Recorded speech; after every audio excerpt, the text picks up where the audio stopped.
سے پہلے تو پروگریسو اسٹوڈنٹس کلیکٹیو کا بہت زیادہ شکریہ ادا کرنا چاہتی ہوں کہ آپ نے اتنے زیادہ لوگ اکٹھے کیے، آپ نے اتنی کھل کے بات کی. ابھی میں اور ہادی یہی بات کر رہے تھے کہ اکثر جہاں میں جاتی ہوں سب سے سخت تقریر میں کرتی ہوں، لیکن آج ایسا نہیں ہے اور یہ میرے لیے بہت خوشی کی بات ہے. میں اس بات سے شروع کرنا چاہتی ہوں کہ جب میں چھوٹی تھی، اور آبویسلی میں عمر کی بات کر رہی ہوں، قد کی نہیں، کیونکہ وہ چینج نہیں ہوا، لیکن جب میں چھوٹی تھی تو میری والدہ مجھے ایک کہانی سناتی تھی. ایک چلڈرن اسٹوری تھی جس کا ٹائٹل تھا دی ایمپررز نیو کلوتھس. اب وہ ایک کہانی تھی ایک مغرور بادشاہ کے بارے میں، جو مغرور بادشاہ کو صرف اس بات سے غرض تھا کہ میں کپڑے کون سے پہنتا ہوں، میں اچھا کتنا لگتا ہوں، اور میری فلیکٹری ایگو اسٹروکنگ کتنی ہوتی ہے.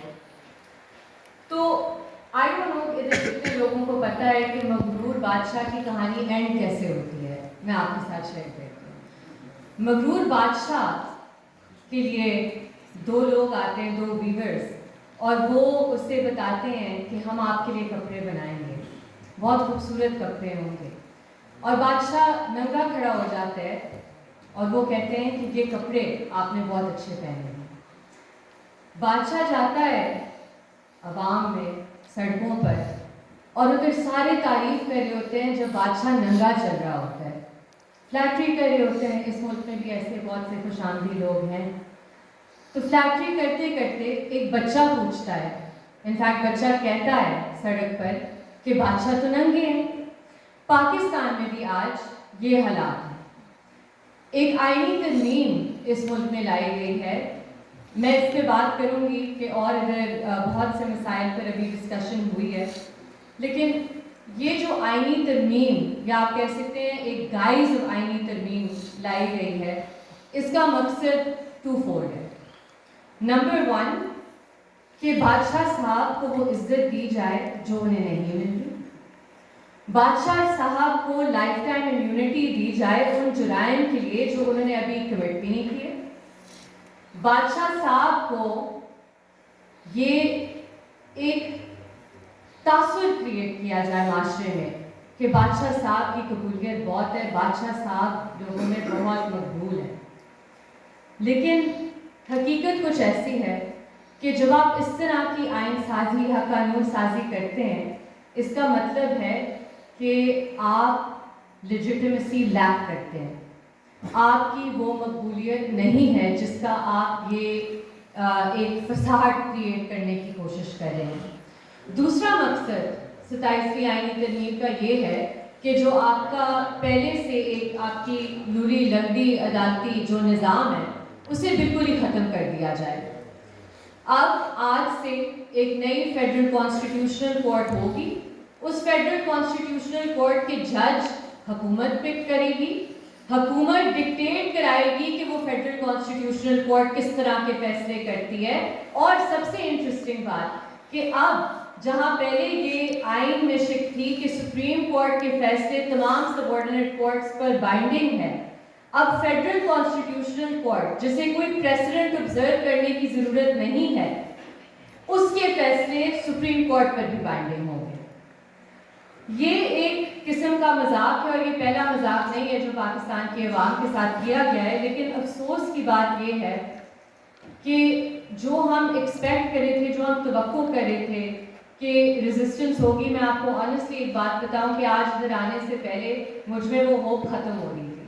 لیکن میں آپ سب کا شکریہ ادا کرتی ہوں کہ آپ کا جذبہ دیکھ کر، آپ کی ہمت دیکھ کر اور آپ کی باتیں سن کر میں نے سیکھا بھی ہے، اور مجھے مزید ہمت ملی ہے، حوصلہ ملا ہے، اور سب سے زیادہ امید ملی ہے. مختصر میں بات کرنا چاہوں گی کچھ اور 27ویں ترمیم ریلیٹڈ ایشو سے، اور اس کی وجہ یہ ہے، میں جانتی ہوں اس ملک میں ویسے بھی کوئی آئین یا قانون نہیں ہے، لیکن اس لیے ضروری ہے 27ویں ترمیم پہ بات کرنا کیونکہ 27ویں ترمیم پر لوگوں کو سینسٹائز کرنے کی ضرورت ہے. آج جن لوگوں کو اس بات کی اویئرنیس نہیں ہے کہ 27ویں ترمیم انہیں کس طرح افیکٹ کرے گی، تو میں آپ کو تھوڑی سی وہ انفارمیشن دینا چاہتی ہوں. سب سے پہلے کہ 27ویں آئینی ترمیم کے بعد ہر وقت ہر جج کے سر کے اوپر ایک تلوار لٹکی ہوگی. کیوں؟ کیونکہ اس آئینی ترمیم کے تحت یہ اختیار دیا گیا ہے کہ کسی بھی جج، ہائی کورٹ جج کا کسی اور ہائی کورٹ میں ٹرانسفر کیا جائے. اور یہ تلوار کیوں ہے؟ کیونکہ اگر کوئی جج کوئی فیصلہ دے گا حکومت کے خلاف، ایگزیکٹو کے خلاف، تو اگر وہ ٹرانسفر نہیں مانتا تو 30 دنوں کے لیے وہ سسپینڈڈ رہے گا، اسے کام سے روکا جائے گا جب تک سپریم جوڈیشل کاؤنسل فیصلہ نہیں کرتی. دوسری بات کہ اگر کوئی جج فیصلہ دینے کا سوچ بھی رہا ہے کہ ہم حکومت کے خلاف کوئی فیصلہ دیں گے، آئین قانون کے مطابق کوئی فیصلہ دیں گے، لوگوں کے بنیادی حقوق کے لیے کوئی فیصلہ دیں گے، تو وہ تلوار لٹکی رہے گی کہ ہم ٹرانسفر ہو سکتے ہیں. اور اگر ہم ٹرانسفر قبول نہیں کریں گے تو ادھر ہماری ججشپ ختم ہو جاتی ہے. یہ کہتے ہیں جس طرح آپ ججز کی سیکیورٹی آف ٹینیور کو آپ نے ختم کر دیا ہے. اگر آپ نے ججز کی سیکیورٹی آف ٹینیور کو ختم کر دیا ہے، اس کا مطلب ہے کہ آپ نے عدالتوں کو ختم کر دیا ہے. کوئی بھی جج آزادانہ فیصلے نہیں کر سکے گا جتنی دیر یہ پروویژن ان افیکٹ ہے. اسی طرح جو ایک نیا عہدہ بنایا گیا ہے چیف آف ڈیفینس فورسز کا، CDF. ہمیں پتہ ہے پاکستان میں ریسنٹلی اسرائیل پر پالیسی شفٹ ہوئی ہے، تو پاکستان نے اور اس کی فوج نے بہت انسپریشن لی ہے اسرائیلی ڈیفینس فورسز سے کہ IDF ادھر ہے اور پاکستان میں اب CDF ہوگی. اور اس CDF نے اب chairman joint chief of staff کو بھی ریپلیس کر دیا ہے، اور اب آپ کی ایئر فورس اور آپ کی نیوی بھی فوج کے ماتحت ہوگی. کیا آپ کا ڈیفینس ہوگا وہ آپ خود اس کا اندازہ لگا لیں جب اس طرح کے حالات ہوں گے، کیونکہ ان کا جو ٹریک ریکارڈ ہے وہ آپ سب کے سامنے ہے. پریزیڈینشیل امیونٹی میں میں زیادہ بات نہیں کروں گی، کیونکہ جب آپ نے فیلڈ مارشل صاحب کو امیونٹی دے دیا تو پھر پریزیڈنٹ کو بھی تو اچھا ہے، کسی سویلین کو بھی آپ نے تھوڑا بہت کچھ دے دیا ہے. افسوس کی بات یہ ہے کہ آج جن لوگوں کو شاید ادھر ہونا چاہیے تھا وہ آج پابند سلاسل ہیں. ڈاکٹر مارن بلوچ بلوچستان کی حقیقی آواز ہے.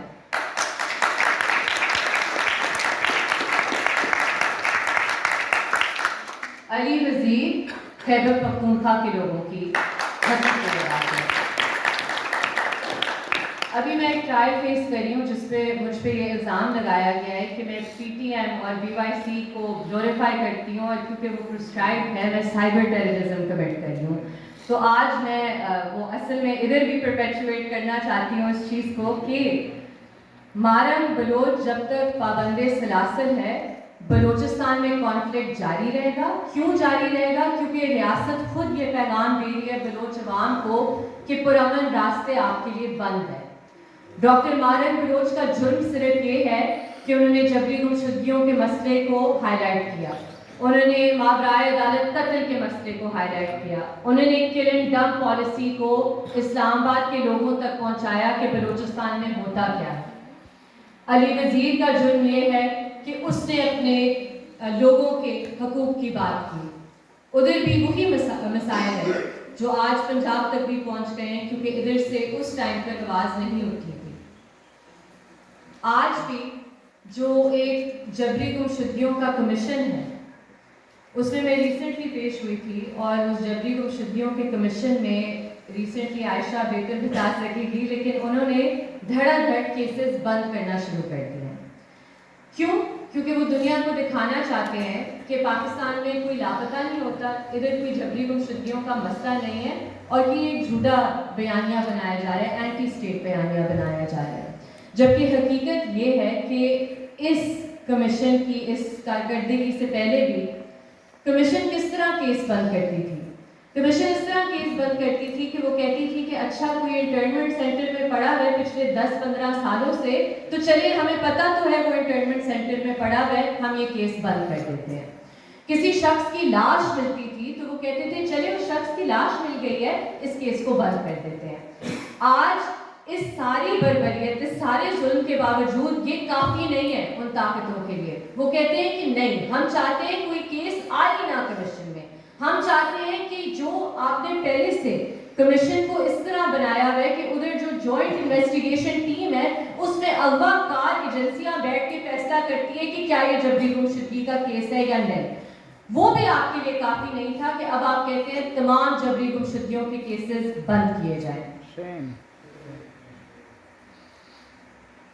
ادھر پاکستان میں پہلے یہ ہوتا تھا کہ ٹھیک ہے جبری گمشدگیوں کا کمیشن ایک آئی واش ہے, ادھر سے آپ کو کوئی ریلیف نہیں مل رہی تو آپ جاتے تھے آئینی عدالت میں. اسلام آباد ہائی کورٹ نے بہت اس ملک میں عزت کمائی کہ اس نے لوگوں کا ٹرسٹ ریوائیو کیا. اس نے لوگوں کو یہ امید دی کہ اگر آپ اسلام آباد ہائی کورٹ میں حبس بیجا کی درخواست دائر کریں گے تو آپ کا پیارا بازیاب ہو جائے گا. آج اسلام آباد ہائی کورٹ میں جب آپ ایک ریٹ درخواست دائر کرتے ہیں جبری گمشدگی کی, سب سے پہلے اس پر بے بنیاد اعتراضات لگائے جاتے ہیں. کیوں؟ کیونکہ تاخیری حربے استعمال کیے جاتے ہیں کہ آپ کا کیس لگ نہ سکے.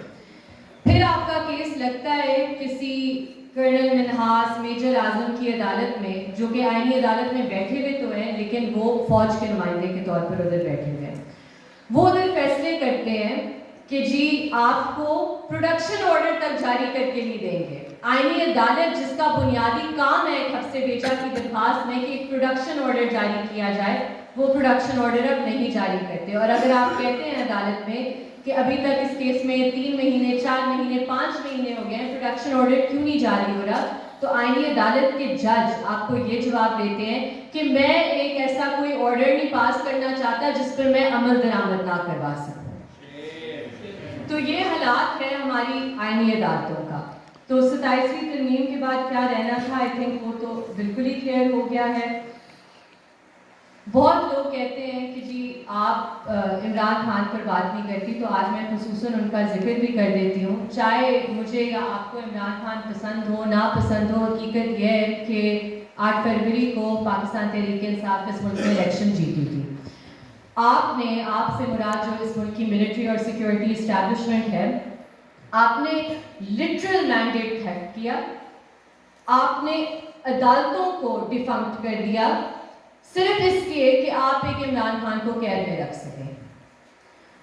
سچ یہ ہے کہ جب بھی آپ نے اس ملک کی تاریخ میں اس طرح کے حربے استعمال کیے ہیں, اس سے ہماری فیڈریشن کی انٹیگریٹی کو نقصان پہنچا ہے.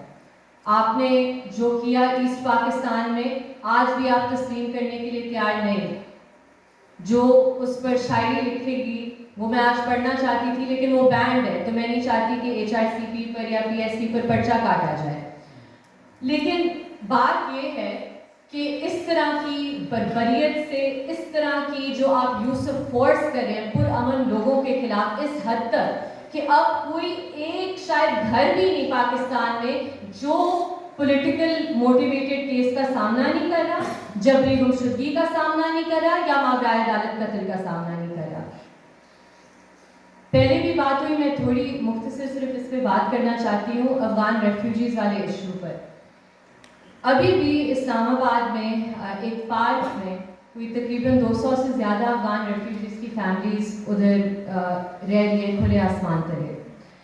اور ریاست نے یہ پالیسی بنائی ہے کہ جی پہلے ہم نے امریکہ کے ڈالروں کے لیے ان کے ملک میں جا کر تباہی مچائی, جنگ مسلط کی ان کے اوپر, اور اب اس جنگ مسلط کرنے کے بعد ہم نہیں چاہتے کہ آپ ہمارے ملک میں رہیں. چاہے ان لوگوں نے کبھی کابل دیکھا نہ ہو, وہ پاکستان میں پیدا ہوئے ہوں, پاکستان میں وہ بڑے ہوئے ہوں, انہیں پتہ نہیں ہے کہ افغانستان کیا ہے, لیکن آپ انہیں افغانستان واپس بھیجنا چاہتے ہیں.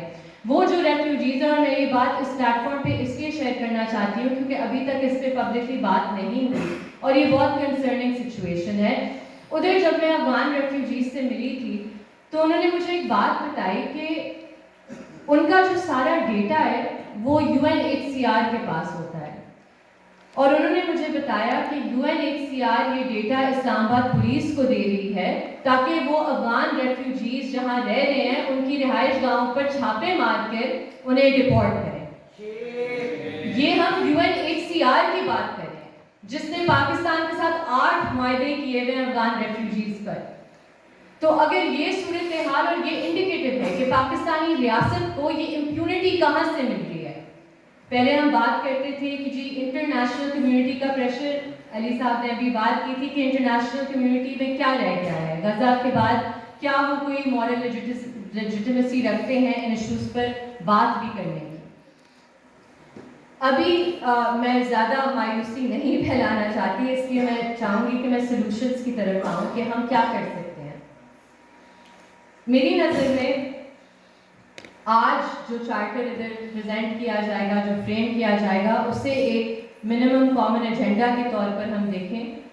بہت سے ایشوز ہیں جو اسپیسیفک ایتھنیسٹیز کے ہیں، جو اسپیسیفک کمیونٹیز کے ہیں، لیکن جو ہمارا کامن گراؤنڈ ہے وہ یہی ہے کہ اس ملک میں ہر شخص ایک اپنی ڈگنیٹی کے ساتھ اس ملک میں زندگی گزارنا چاہتا ہے، اپنے حقوق کا تحفظ چاہتا ہے، اپنی زندگی میں لائیولیہوڈ ارن کرنے کی رائٹ کو پروٹیکٹ کرنا چاہتا ہے. جس طرح اس پورے ملک میں آپ کو پتہ ہے روز ادھر آپریشن ہو جاتا ہے کہ جی ایک انکروچمنٹ ہے کہ ایک بیچارہ ریڈی وان کھڑا ہے سڑک پر اور وہ اپنی حلال کی کمائی کمانے کی کوشش کر رہا ہے.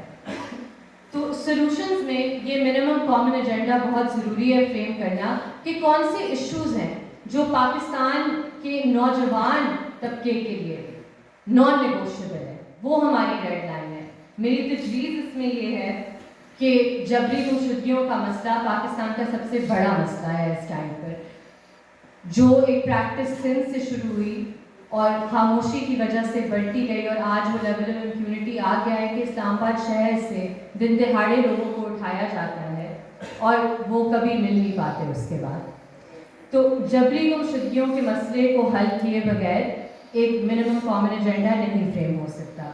اس کے ساتھ ساتھ میری نظر میں ابھی ریسنٹلی بھی بار کاؤنسلز میں، بار ایسوسیشنز میں نے یہی بات کی ہے کہ ہم وہی باتیں کر کر کے تھک گئے ہیں. شاید آپ یہ باتیں بار بار سننا بھی نہیں چاہتے کیونکہ آپ کو پتہ ہے کہ یہ باتیں کیا ہے، لیکن ابھی جو وقت ہے یہ بہت ضروری ہے باتوں کے لیے نہیں بٹ موبلائزیشن کے لیے. سڑکوں کے علاوہ اس ٹائم پر اس ملک میں کوئی اور حل نہیں ہے.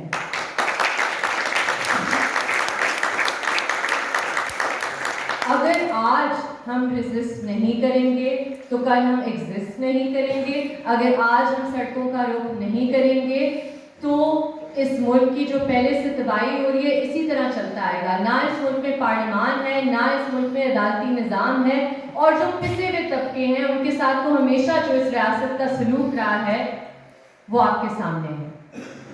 تو ان ایشوز پر اور خصوصاً ایک اور تجویز میں دینا چاہوں گی، بحیثیت ایک وکیل میں یہ تجویز دینا چاہوں گی کہ یہ جو فیڈرل کانسٹیٹیوشنل کورٹ بنایا گیا ہے FCC، جس میں حکومت کے ججز بٹھائے جائیں گے، حکومت تو نہیں فوج کے ججز بٹھائے جائیں گے، اس FCC کا ہم مکمل بوائیکاٹ کریں. اور کہ جو اس ملک میں اس ٹائم پر سب سے زیادہ ضرورت ہے یکجہتی کی، ان لوگوں کے ساتھ یکجہتی کی ضرورت ہے جنہیں پاکستان مین اسٹریم میں کہا جاتا ہے کہ جی یہ پیریفری سے ہیں. چاہے وہ علی وزیر ہو، چاہے وہ ڈاکٹر مارم بلوچ ہو، چاہے وہ کوئی بھی سیاسی قیدی ہو جو اپنے لوگوں کی آواز بلند کرنے کے لیے آج بھی پابند سیاست ہے. میں ایک شعر سے اختتام کروں گی اپنی بات کا، کیونکہ میں چاہتی ہوں کہ ہم اس چارٹر کو بھی ڈسکس کریں. اور اگلی بات یہ کہ میں چاہتی ہوں کہ جو آج یہ گفتگو ہوئی ہے یہ اگلی دفعہ ہم GH2 یا پارلیمان کے باہر سڑکوں پر کریں.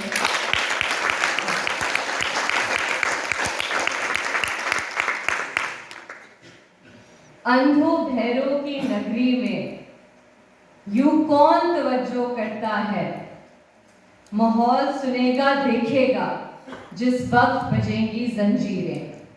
جو زنجیروں سے باہر ہے آزاد انہیں بھی مت سمجھو، جب ہاتھ کٹیں گے ظالم کے اس وقت کٹیں گی زنجیریں. بہت شکریہ.